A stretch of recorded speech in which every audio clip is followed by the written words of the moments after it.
Hi dears, welcome to my channel. Today we are discussing class 10, the lesson light, reflection and refraction.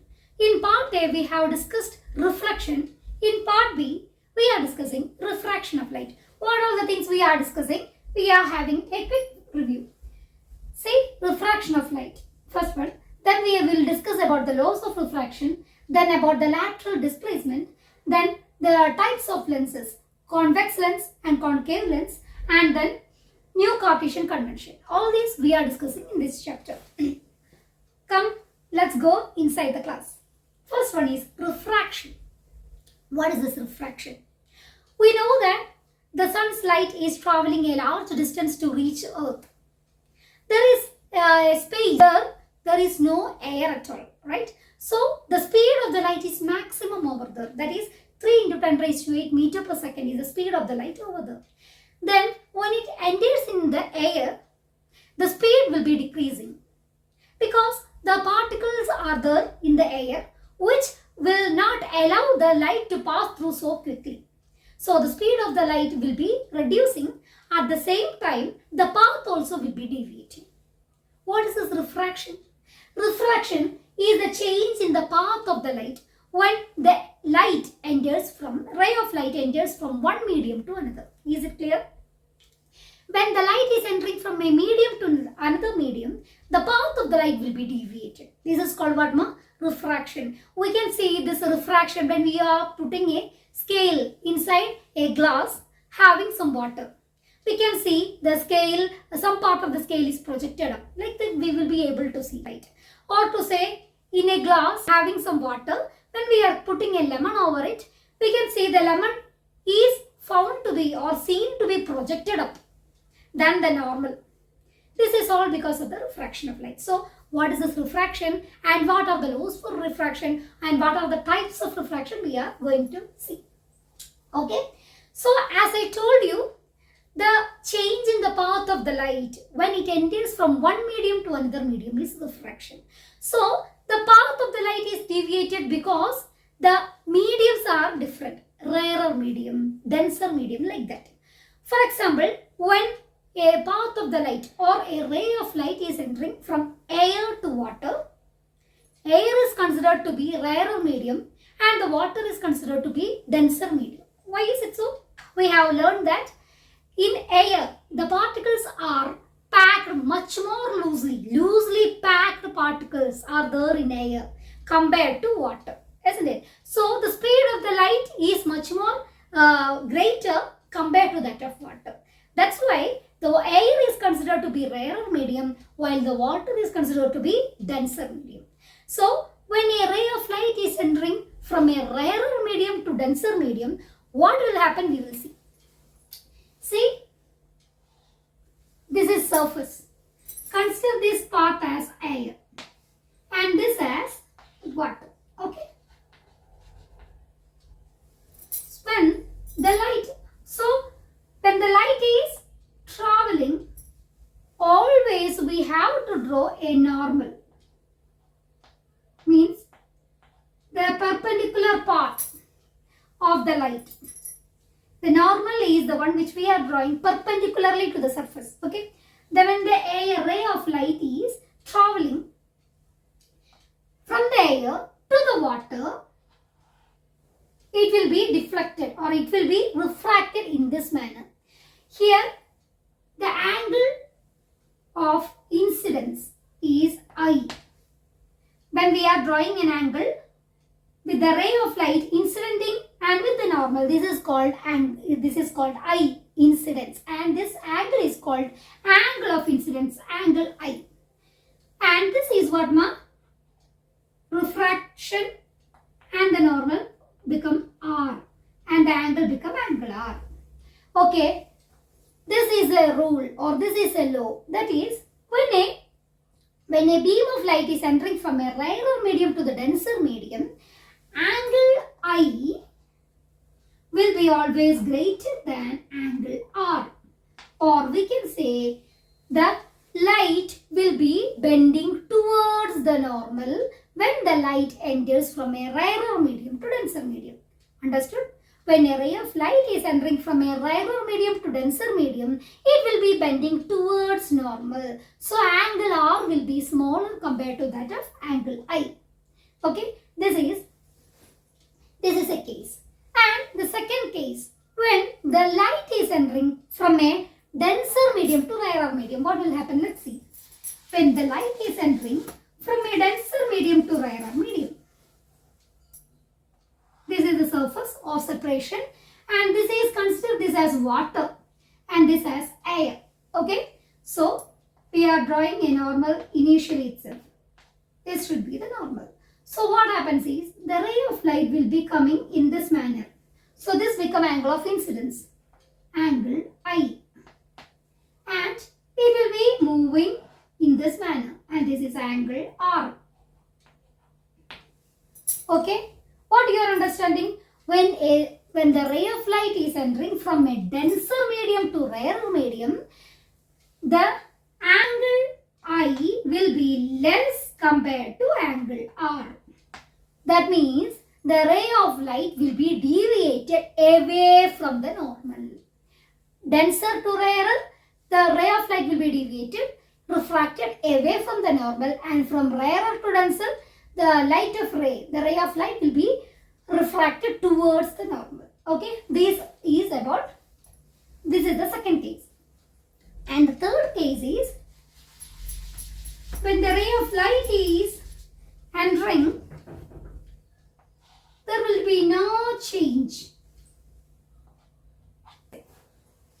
Okay, so about the refraction, you understood much.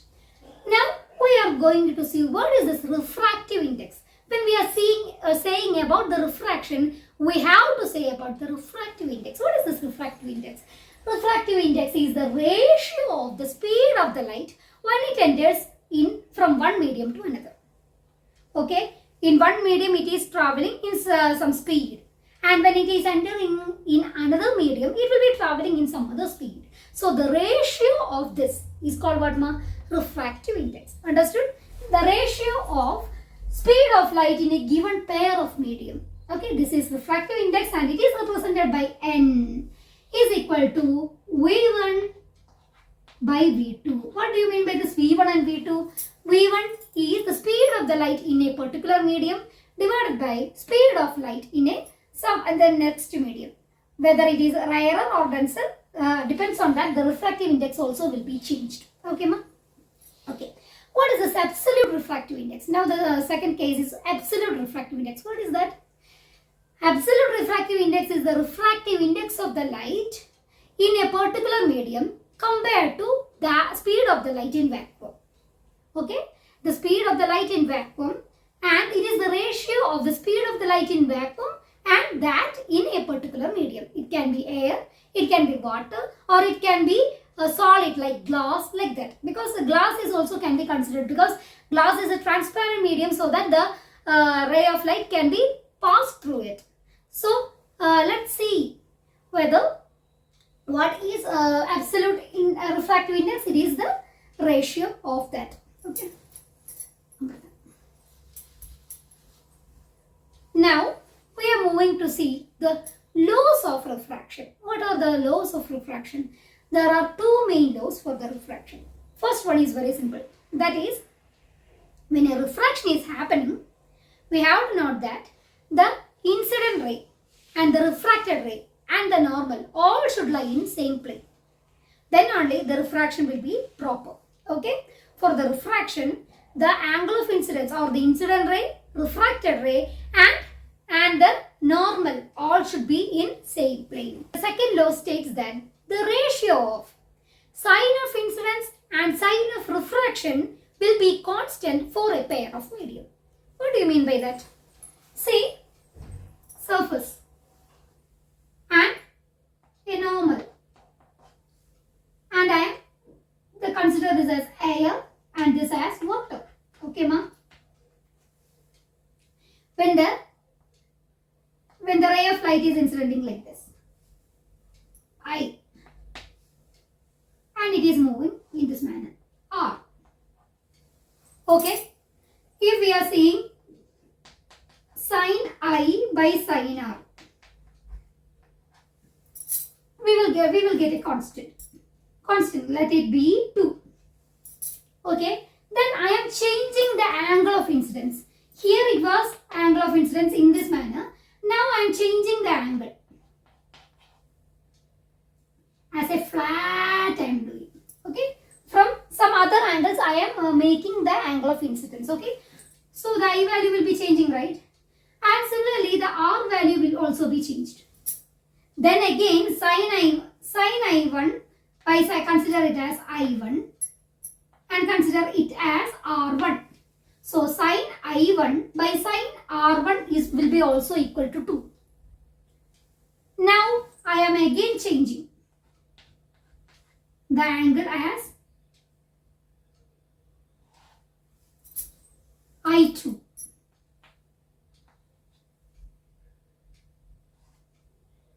R2.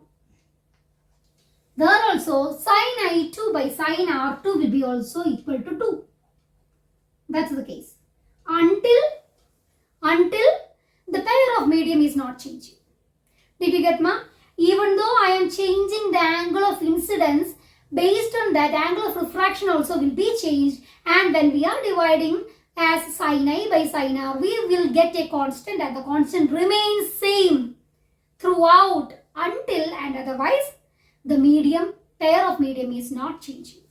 If the pair of medium remains same, sin I by sin R remains same even though I am changing the angles. Okay, changing the angles of incidence. Based on that change in the angle of refraction also will be happening. Okay, ma? If I am considering, I am saying if the I is just I am giving the value, it has 10. If the R is 5, 10 by 5 will be 2, isn't it? If I am changing as 12, the refraction will be 6. 12 by 6 will be equal to 2. If I am changing it as 20, the refraction will be 10. So 20 by 10 again it will be 2. Like that, the sign of angle of incidence and the refraction remains same, remains constant for a given pair of medium.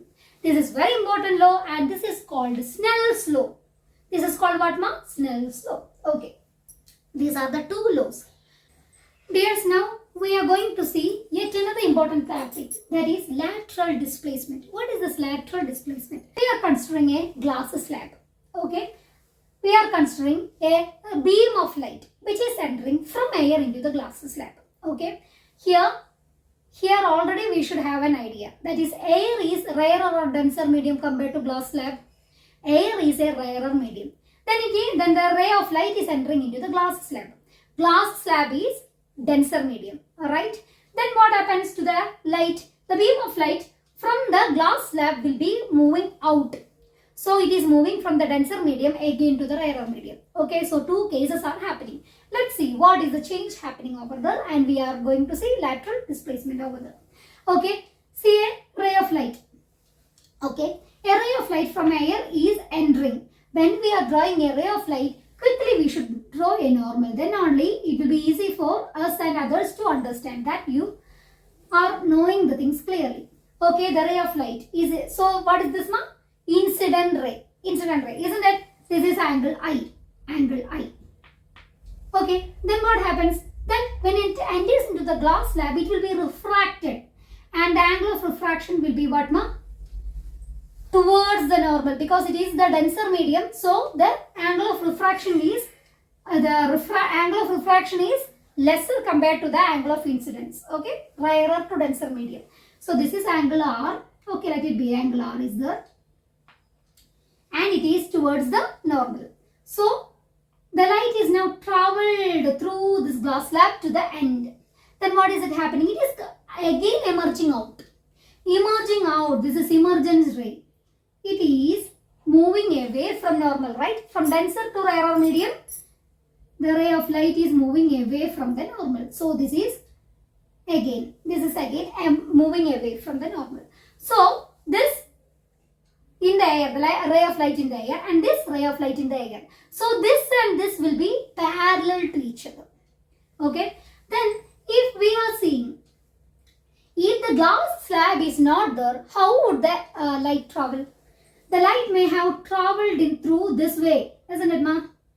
Through this way and may have emerged out in this manner.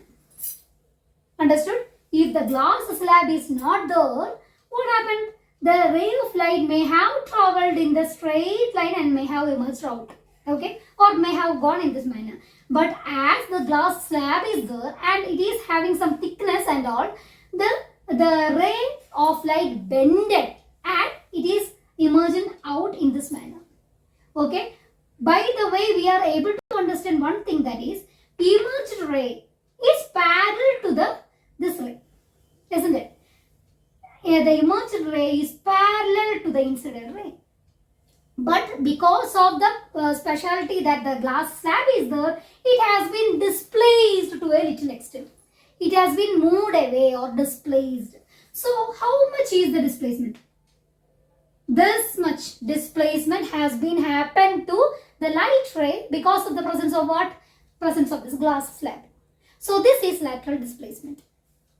The displacement of the light when the light is moving from a rarer medium to a denser and back to the rarer medium is called what?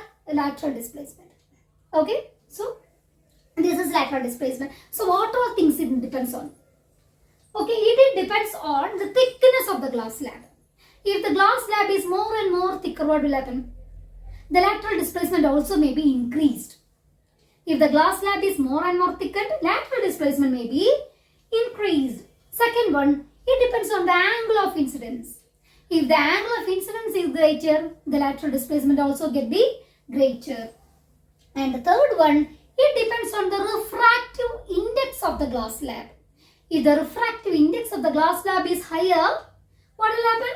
The lateral displacement also will be higher. Displacement means this much distance, this displacement, the gap will be higher. Okay.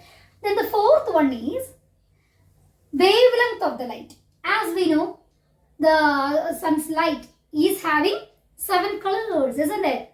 Vibgyor. Among them, violet is the one which is having lesser wavelength. Okay. Violet is the one which is having lesser wavelength. So, when the violet color of ray of light is allowed to pass through this glass slab, it will be giving maximum lateral displacement. Okay. So, what you are understanding from that? When the wavelength of the light is less or the wavelength of the spectrum light is less, what will happen? The lateral displacement will be more. Understood? The wavelength, it is inversely proportional to lateral displacement.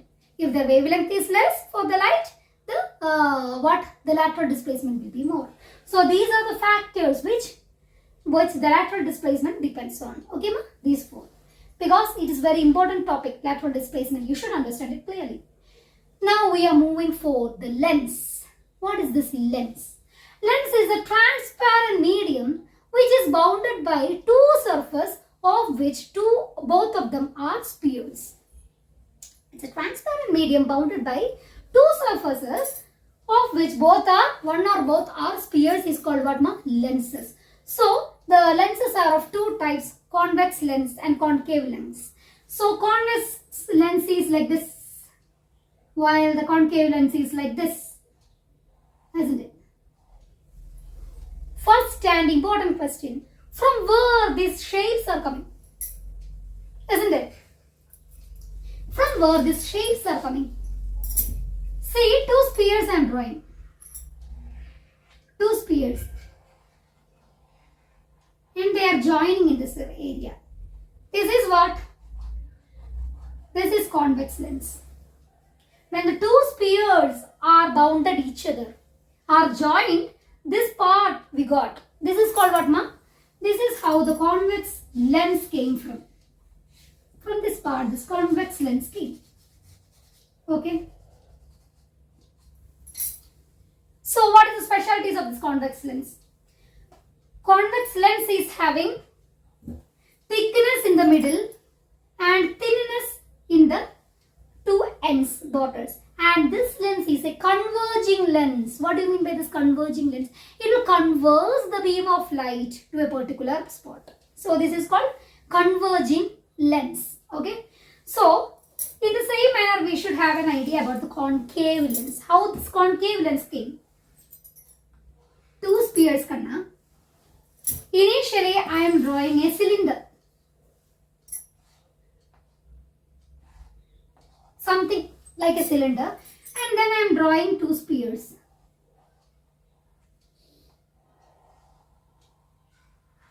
It is not spherical shape, but still please cooperate with me. Okay, this is these two are spheres. So what is this part, ma?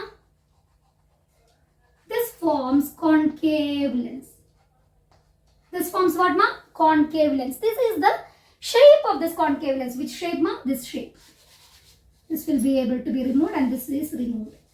So what is this? This is concave lens. What is the specialty of the concave lens? Concave lens has thickness in the two ends while thinness in the middle part, isn't it? And what is the second specialty? It is diverging lens. It will diverge the beam of light. Okay. This is the specialty of the concave lens, and there it was convex lens. Okay. Now, when we are saying about the lens, there are some important points which are common for both the lenses. So again, I am drawing a convex lens. Okay. This becomes the convex lens, right? So, there is a point at the center of this lens where the light will be able to pass without any deviation. If the light is passing through that particular point, here the light will not be deviated at all. So, this part is called optic center. What we are calling it as? Optic center. There will not be any deviation of the light. Okay. Then there is as I told you that from two spheres, when they joined each other or bounded each other, this convex lens is formed. So there will be a center of curvature for these spheres, right? So consider it as C1 and this as C2. These two are called what, ma? Center of curvatures. These are called what, ma? Center of curvatures. C1 for one sphere and C2 for the another sphere. So, this convex lens will be having two center of curvatures, namely C1 as well as C2. In some book, it is written as 2F1 and 2F2. If it is written in this manner, don't be afraid, both are same. C1 is equal to 2F1 and C2 is equal to 2F2. Okay. Then the radius can be drawn. The radius can be drawn of these two spheres. Okay, because as it is a sphere, it will be having a radius of curvature. So, the radius of curvature can also be drawn for these two spheres, and these two spheres are having same radius of curvature. Okay, so radius of curvature is also included. And there is a, when we are joining the center of curvature, optic center and the center of curvature of the second sphere, it will form the principal axis. The line joining two center of curvatures and the optic center is called what, ma? Principal axis. Then, as I told you, in the case of spheres, there we have seen the case of convex and concave mirrors, focus has been seen. Here also focus is there. That is, between the midpoint of optic center and center of curvature, we can put a value F1. Focus. We are saying it as principal focus F1. And this is F2. Principal focus F2. Okay. Or F2 is again called second focus or principal focus. All these we will say. Principal focus is common for F1 and F2. So how many focus are there for this sphere? For these two spheres joined, there are two focus. So we are saying as foci. F-O-C-C-I. C-I-I. Foci. So two focuses are there. Two center of curvatures are there, and then one optic center is there, and all. Then what? Then aperture. What is this aperture? Effective diameter of the spherical lens is called this diameter. Effective diameter of the spherical lens is called what, ma? Aperture. So all these are the important points, or all these are the important terms which you should know before understanding the how image formation is happening in convex and concave lenses. Now we are moving to see how the image is formed in convex lenses. When the convex lens is placed, the image formation, how the image is formed, we are going to discuss. before discussing it, we have to undergo to some rules. What are the rules or what are the criteria through which the image formation depends on? Rule number 1. This is the principal axis, dears, and this is optic center represented by O, and it is C1, and this is F1, this is F2, and this is C2. The rule number 1 states that when a beam of light or a ray of light, when passing and touching the convex lens, it will get refracted and will be moving through the F2.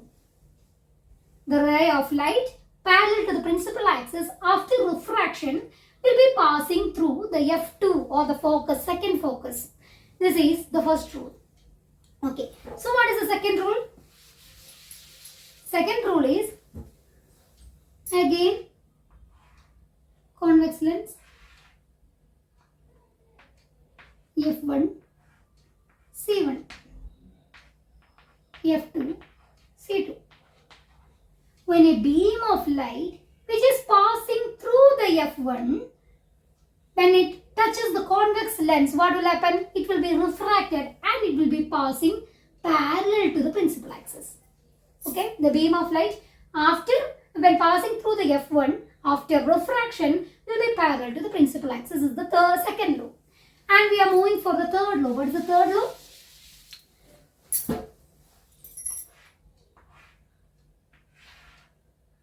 Optic center.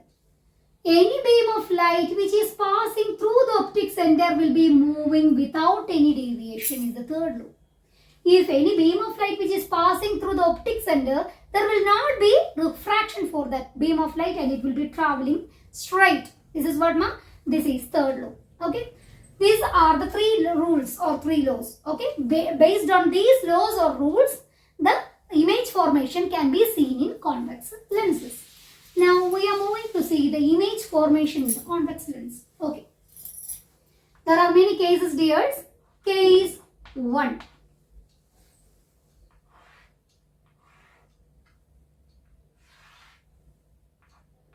Optic center F1, C1, F2, C2. First case is object is at infinity. What is the first case? Object is at infinity. Okay. So, object at infinity. What will happen? When the object is at infinity, we have to draw two parallel lines. In all the cases for the image formation, we are seeing the refracted light. Okay, there we have seen the reflected light, right? Here, in the case of lenses, we are seeing the refracted light. When the refracted light joined, there the image will be formed. So, minimum 2 rays we are taking. Okay, ma? 2 rays. Both are parallel to the principal axis. When touches the convex lens, what happens? It will be refracted. And what is the rule? According to rule, it will be moving through F2, okay?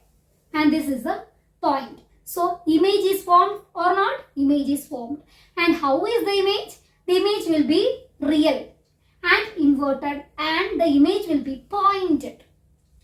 Okay, why we are saying it as real and inverted? Because we are not dragging the light rays backward. It is the really formed. As the image is real, it will be always inverted only. So, this we are understanding many things. What are the things which we are understanding? Position. Where will be the image formed? At F2. Size. Size, what is the size, ma? Highly diminished, or we can say it as pointed. And what is the nature? What is nature, ma? Nature is real and inverted.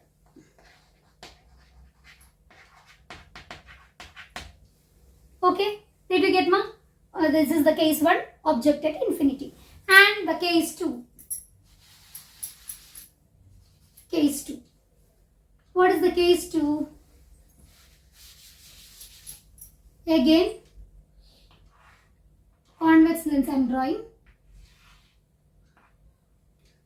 Optic center F1, C1, F2, C2. Okay. When the image is placed beyond C1, beyond the center of curvature, beyond it, when the image, when the object is placed, how will be the image we are going to see? Okay. Two rays we are drawing now. First ray is parallel to principal axis. So after refraction, what will it happen? It will be emerging out through F2, right? It will be emerging out through F2. And the second ray of light is moving through the optic center. Second ray of light is moving through the optic center. What will happen to it? It will be moving without any deviation. It will be moving without any deviation, and we are getting an image over here. So what the image is here?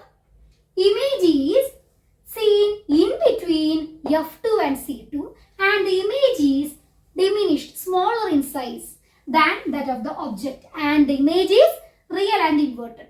Okay, so these are the 3 points we are getting. Where the object is placed now? Beyond C1. So where will be the position of the image?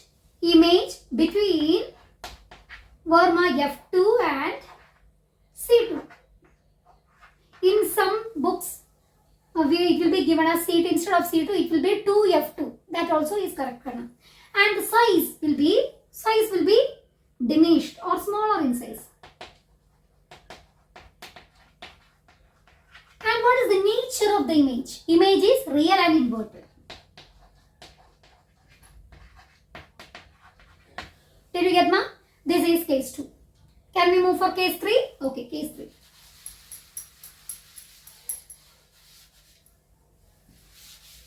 Case 3. What is the case 3?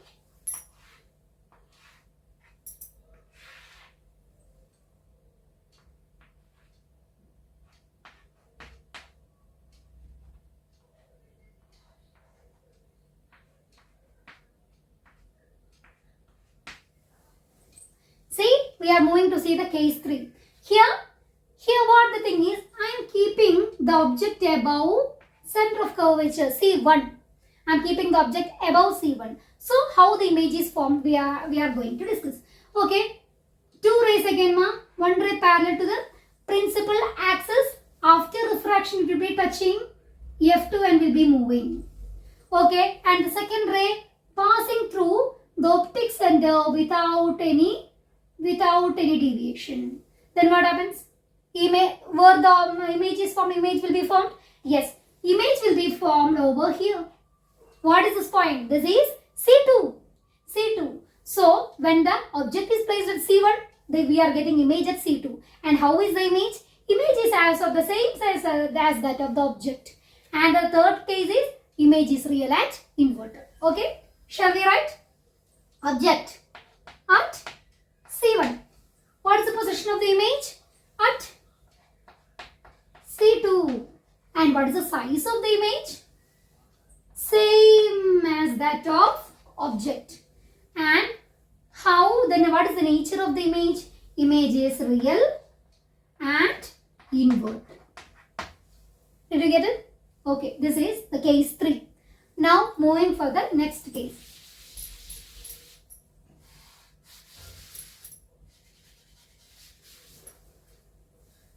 Case 4.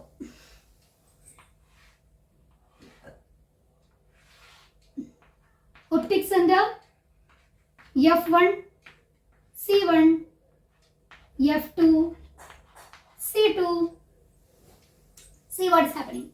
Now I am bringing the object between C1 and F1. What I am doing? I am bringing the object between C1 and F1.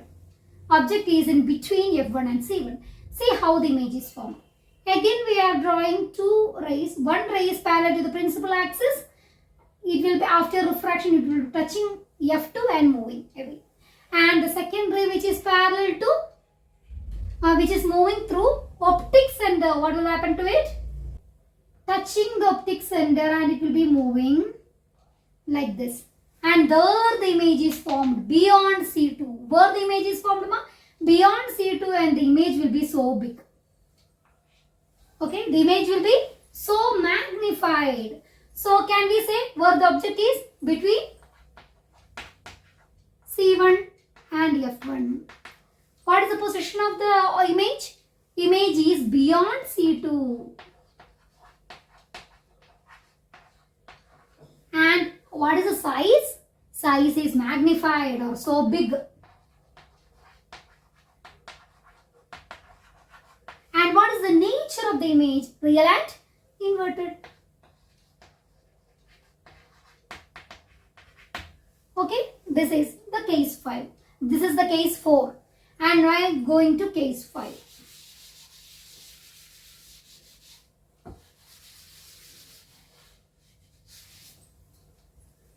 Again, convex lens, optic center, F1, C1, F2, C2. Now, I am keeping the object above F1. The position of the object is at F1. Okay, so we can see how the image is formed. Okay, two rays. One ray parallel to principal axis after refraction moving through F2. And the second ray passing through optic center and moving without deviation. So how will be the rays? Rays are parallel to each other. They are parallel rays. Parallel rays at infinity will be meeting. Okay, where it will be meeting? At infinity. So how will be the image? Image will be so big, so magnified, and it will be real and inverted. Okay, we can write object at F1. What is the position of the image? Position of the image is at infinity. What is the size of the object image? Size of the image is highly magnified, highly big or magnified, and the nature real and inverted. Okay, this is case 5. Now case 6. What will be the case 6? You yourself tell. What is the case 6? I am keeping the object between F1 and optic center. So what is happening in case 6? Between this convex lens and focus. Okay, F1, between F1 and optic center, or between the lens and F1, I am keeping the object. Let's see what's happening. Two rays, now one ray parallel to principal axis. What will happen? It will be touching F2 and will be moving. Okay, and the second one passing through the optic center and it will be moving. So here it will be moving and here it will be moving. Both are diverging rays. So they will never meet at all. If the parallel rays are there, we can say at infinity they will be meeting. But here they are diverging rays, will never meet. So how can we get an image? If we are dragging rays backwards, when we are dragging the rays backward, we will be getting an image. Which kind of image it will be? It will be virtual image. It will be virtual image and it will be magnified. And we are getting the image on the same side of the object, isn't it? Same side of the object we are getting the image and the image will be highly magnified. Okay. Now we are saying where the object is between F1 and lens, or we can say optic center of the lens, or between F1 and lens. So what is the position? The position on same side of object. Okay. What is the size? Size is magnified. And what is the nature? Nature of the image. The image will be virtual and the same side. It will not be inverted. It will be as it is seen as in the object. Virtual and erect. Erect means upright. It is not upward down. It is upright. The straight. The same as that of the object it will be. But it will be, the image will be virtual image. So up to this extent, convex lens we understood. So how the image formation can be seen in convex lens has been discussed over here. So up to this extent, we are getting an idea of how the images are formed in convex lens. When when we are bringing the object from infinity to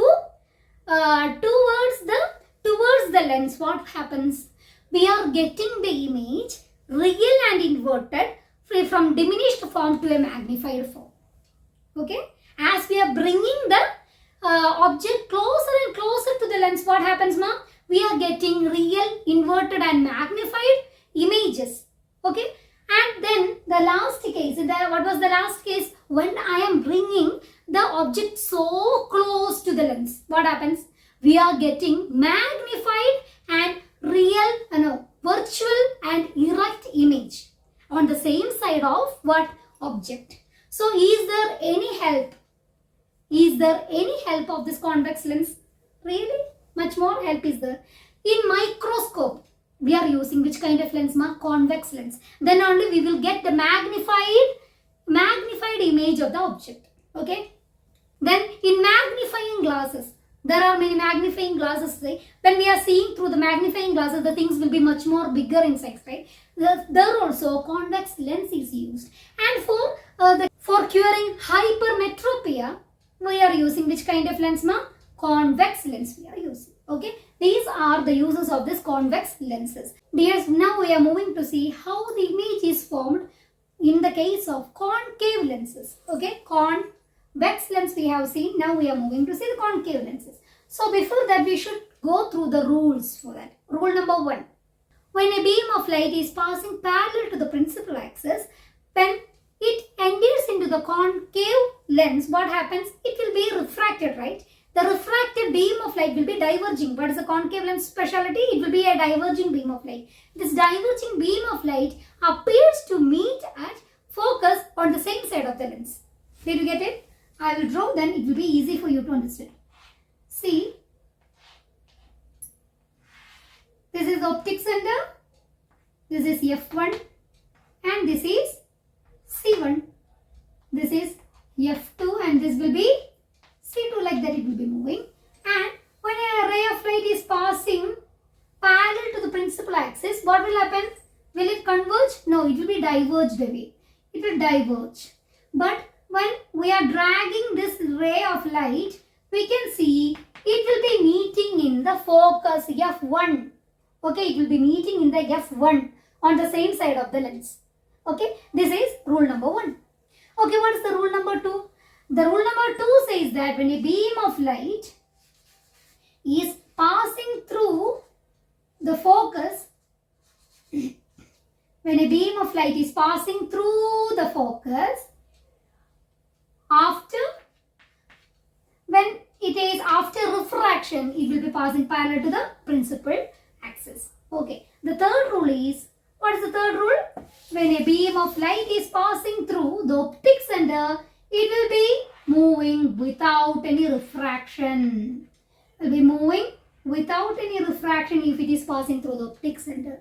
There in refraction, 3 cases we have seen. Rarer to denser medium, denser to rarer medium, and the ray of light which is passing from one medium to another with not having any deviation. That is normal. Have you seen or do you remember? So, this is this case. When the light rays is passing through the optic center without any refraction, the beam of light will be traveling.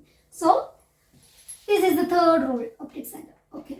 So, based on these rules, we are moving to see how images are formed in concave lenses. Okay.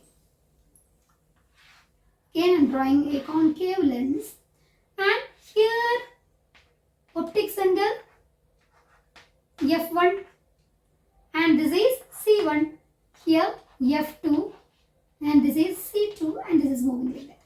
Okay, this is the principal axis. So, if I am keeping an object at infinity, if the object is at infinity, what will happen? 2 rays I have to draw. One ray and another ray parallel to principal axis. What is happening? They will be, as they are diverging rays, they will be moving in a diverging manner. But when we are dragging the ray of light, what happens? Both the rays will be touching what? Focus. F1, not in F2 ma. It will be touching F1. So we are getting image. Yes or no? We are getting image. But the image will be pointed. And what is the specialities of the image? Image will be virtual and direct. Why? Because it is not real. Because we have dragged it back. So we are getting the image, and the image will be virtual and erect, and we are getting the image on the same side of the object, and where the image is, the image will be at F1. Okay. Shall we write case 1? What is the first case, Kanna? Object. Where is the object? At infinity. Okay. What is the image? Position of the image. What is the position of the image, Kanna? Image will be at F1. What is the size of the image? Pointed. And what is the nature of the image? Virtual and erect. Is it clear? Okay, this is the case. And there is a second case, case 2. What is the case 2, ma? When we are keeping the object between infinity and C1, beyond C1. If I am keeping the object at beyond C1 or any place, not at infinity, not just at infinity, but in any place, even though we are keeping the object at C1 or at F1 or between C1 and F1 or between F1 and lens or beyond C1, in any case, the image will be formed in this manner only. We are now case 2. What is case 2? I have drawn a concave lens and F1, C1, F2, C2 and optic center. Okay, here I am keeping the object over here, or to say beyond C1. Okay, so two rays has to be drawn. First one parallel to principal axis. So what will happen? It will be deviated away, isn't it? It will be deviated away, and where it will meet? When it is dragging, it will meet at F1. And the second ray will be passing through what, ma? Through the optic center and will be moving. So will we get an image over here? Yes, we are getting an image on the same side of object. And how will be the image? Virtual and erect. And how is the size of the image? What is the size of the image? It is so small, diminished. Okay. Object beyond C1. Position will be what, ma? Position of the image will be between F1 and lens. And what is the size? Diminished. And what is the nature? Virtual and erect. Okay. If I am keeping the object at C1, center of curvature, we will get the same kind of image. If I am keeping the object between C1 and F1, we will get the same kind of image. So wherever the images are, wherever the objects are, either other than the object at infinity, we will get the image virtual and direct and highly diminished, and it will be between F1 and lens. Okay. So this is case 2. So two cases are there. First one, object at infinity, and the second one, object at any place other than at infinity. So is there any specialties of this concave lens? This concave lens will be able to get the virtual and erect images which are highly diminished. Okay. So for what all things this concave lenses are used? It is used as a binocular. For the binocular, which lenses are used? Concave lenses are used. And for treatment of myopia, this is also used. And also for flashlight, because the rays are diverging rays, the light will be much more clarity which will be much more. So for a flashlight in camera, this concave lenses are used. Okay. Now we are discussing new Cartesian convention and lens formula. When we are seeing this image formation in the case of convex lens and also in concave lens, we are getting some idea. With that, we are making a Cartesian convention. So it will be easy for you to understand it. See, the object can be placed in left side always, and the images can be found, it will be seen in right side or in left side, right? If the image is formed in the right side, height upward, then this will be taken as, height is taken as positive. If it is formed in downward direction of the principal axis, we are taking it as negative height. Okay, height will be positive in upright, it will be negative when it is upside down. Then when we are finding the distance from left to right, the distance from left to right, it will be considered as positive. And if we are finding the distance from right to left, it will be considered as negative. Okay, then the object will be always taken as positive. And then we are using the convex lenses, the focal length will be always positive. Convex lenses, the focal length will be positive, and for concave lenses, the focal length will be negative. All these things we are getting an idea about, by seeing this kind of images.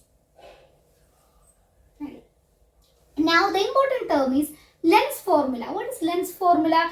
It is easy to find the focal length by knowing the distance of the image from the lens and distance of the object from the lens. Okay, so it is easy for us to find the focal length. That is 1 by f is equal to 1 by v minus 1 by u is the lens formula.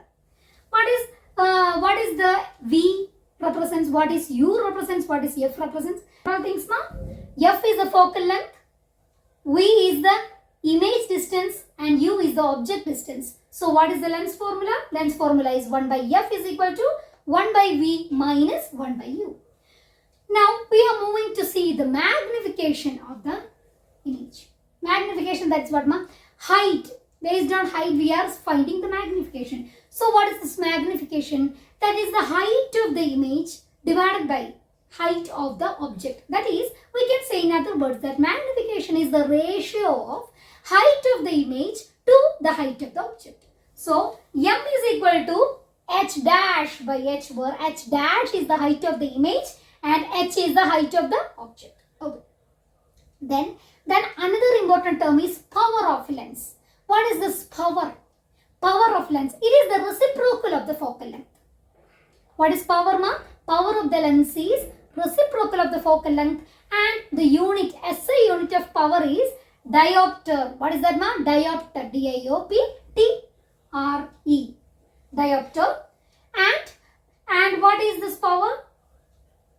For the concave lens, the power of lens is negative, and for the convex lens, the power of the lens is positive.